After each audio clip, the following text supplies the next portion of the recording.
Joey here, ESBR Boxing, and delighted to be joined by debutant with a win, Willy Gilheaney. Willy, debut win. Not many people come out and get a stoppage win. You look desperate to get that stoppage win. How did you feel? It was awesome, to be honest. I'm just ecstatic, absolutely ecstatic. Obviously, me and Enzo worked on little bits in the gym and obviously, like everybody wants a stoppage on the debut, do you mean? But he was a tough boy, I will give him credit to. And as well, you brought so many fans, obviously lots of family, friends, supporters and so on.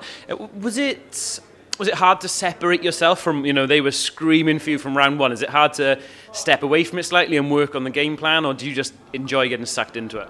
To be honest with you, I really enjoyed it, the ring walk, everything. I just absolutely loved it. But Enzo did give me a few times, he did mention me because I was looking around at the crowd and listening to what they were saying. So he did pull me back and just have a bit of a chat with me.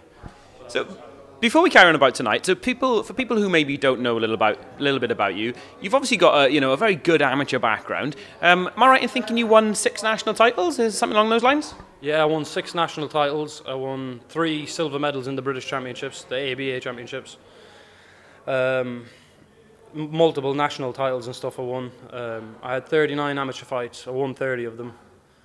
But to be honest with you, that's just topped at every bit of it. You mean? But in my amateur career, I wasn't really dedicated. Probably Enzo will tell you anyway. I didn't train hard at all. You mean? I've really dedicated myself obviously to go professional these last few months. How did it feel, apart from the obvious, smaller gloves and no headgear and those other sorts of changes? How did it feel being in a professional ring tonight? To be honest with you, I thought I was going to be a lot more nervous. I wasn't really that nervous. It was weird. It was a weird feeling. But just to walk out with obviously the gloves felt really, really small on my hands. It felt awesome, to be honest with you. I think the pro style really suit me. But I just loved every minute of it. Absolutely. Just quickly latching on to you mentioning styles in there. I was speaking to somebody you trained with before you went in, and they were saying that you're a really slick mover. So I was expecting a bit of that movement.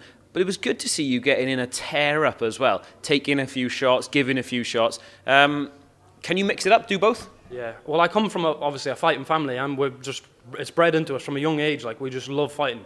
And I think, to be honest with you, that kind of style just suits me. It suits me. I can box or I can fight either way. I've got a really good chin and I can punch really hard.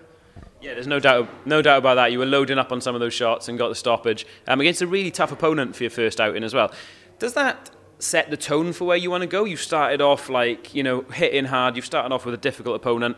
What's the plan for you? And I know you don't want to look long term, but what's the plan for you in the game? The plan has just been delayed because I was obviously going to do it years ago and it just never happened, never materialised. But the plan has always been the same, to be a world champion. And obviously I've come out of Enzo's gym, trained by his dad, now trained by him, and we're just a gym full of power punchers. I'm here to knock people out. And you walked away from the sport for a little while, and there may be reasons you don't want to go into and so on, but what brings you back to the sport? No, I'm happy to talk about it, to be honest. And not a lot of people do talk about it, and they should bring it up a little bit more. But I suffered a lot with mental health. I was very, very depressed. I put a lot of weight on. I got married. My wife tried to help me and stuff like that, but just mentally I just wasn't there. But boxing saved me. Actually, when I come back to boxing, it just made me a different person. And Enzo helped me up. I think he picked me up there, dusted me off, and put me straight back into the sport. I sort of wanted to ask, linked into that, why Enzo? Because, and I don't mean this in any disrespect. I mean, I'm basically trying to establish you've got a history, but how's that relationship working out for you? Enzo's obviously a really positive factor on what you're doing personally and professionally. Why Enzo? What about him gets the best out of you? Enzo was like a father figure, like that kind of role. But sometimes you don't really want to listen to your dad. Like, he could say something and you're like, oh, you don't really want to But where Enzo, no matter what he says, I listen to it. I know he's only for my own good, and he means the best for me.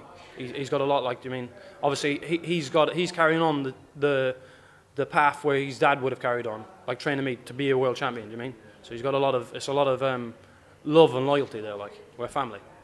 And we know from speaking to Enzo ourselves before and other fighters that he has, that Enzo is obviously a perfectionist. You don't get to the top without being that way. Looking at it technically, what's he going to drill into on Monday or Tuesday or the week after when you get back in the gym? What was for you and what was for Enzo the thing that, I could have done that a little bit better? Well, what Enzo said to me, I said, look, are you happy with it, coach? Because I was ecstatic. Obviously, I loved it. All the fans loved it by the looks of them. And I got back and he said, you did some things wrong, he said, but you did a lot right, he said, so I'm very proud of you. He said, I've been a long time out of the ring. I've lost 34 kilos in 8 months, so it's a lot of weight. So to come back from where I've come back, I've done well, and I think he's just proud of me as well. Absolutely right. There's no one taking that away from you at all. Do you know what? this is your evening. I want to let you go and speak to your fans. But for those of them, your fans watching back this week, what's your message to them this evening? Somebody buy me a cheeseburger. I need a cheeseburger. No, thank you very much for everybody who come. And I just want to thank Richie, Enzo especially, and all the fans who paid their hard-earned money and stuff and come and watch me. And I hope I entertained you all. Brilliant. Willy Gilheaney, thank you so much for your time.